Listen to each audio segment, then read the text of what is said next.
Okay, we are finally ready to make the Hyparninp geometry, so let's get started. The Hyparninp cell is made from a number of surfaces, one surface for each corner and two for each segment. It would be too time-consuming to do the geometry in Rhino, so we'll be using Grasshopper instead. Each Hyparninp cell needs three curves: the inner cell, the intermediate cell, and the outer cell. To clean this up a bit, we trim the surfaces in Grasshopper before we bake the geometry to Rhino. In order to do the trimming, we must define a trimming boundary. We are basically extending the master surfaces and connecting them with a lofted surface.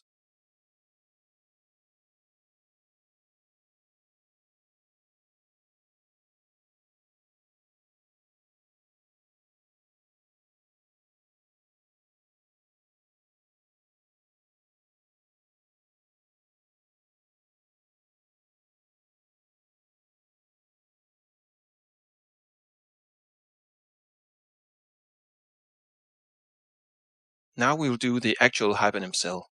Let's start with a triangular cell. First we set the inner, outer and intermediate curve.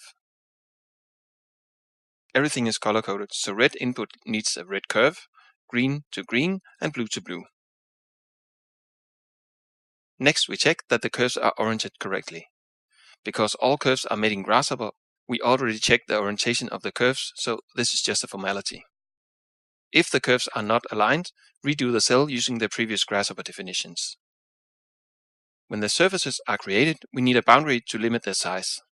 Adjust the bounding geometry so it contains all three curves. You don't have to be super precise about it.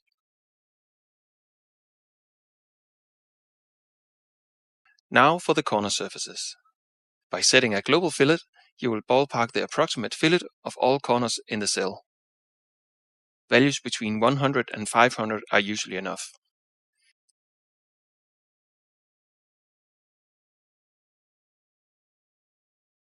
If your cell has short segments, you might have to go for a smaller value to avoid intersecting corner surfaces, as this will produce invalid geometry.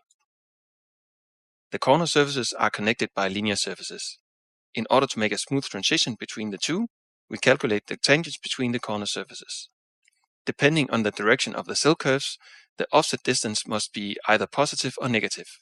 If you're not getting a result, change the slider to an opposite value. For fine-tuning individual corner surfaces, you can adjust the local fillet. If your cell is pointy like this one, the fillets likely don't look the same size. Check the corner ID component to identify what corner surface you need to adjust. In this case, it is corner number 2. Changing the values to 300, you add 300 to the global fillet, resulting in a total fillet value of 700. Of course, you can also use this to reduce the fillet if necessary.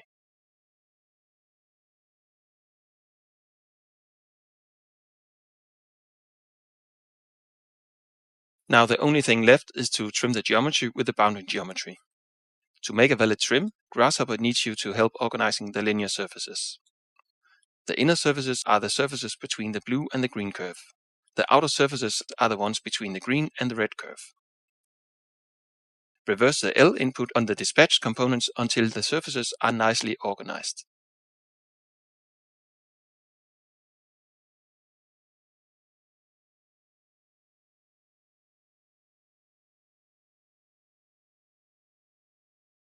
Now Grasshopper can trim your geometry, and all you have to do is to bake the output node.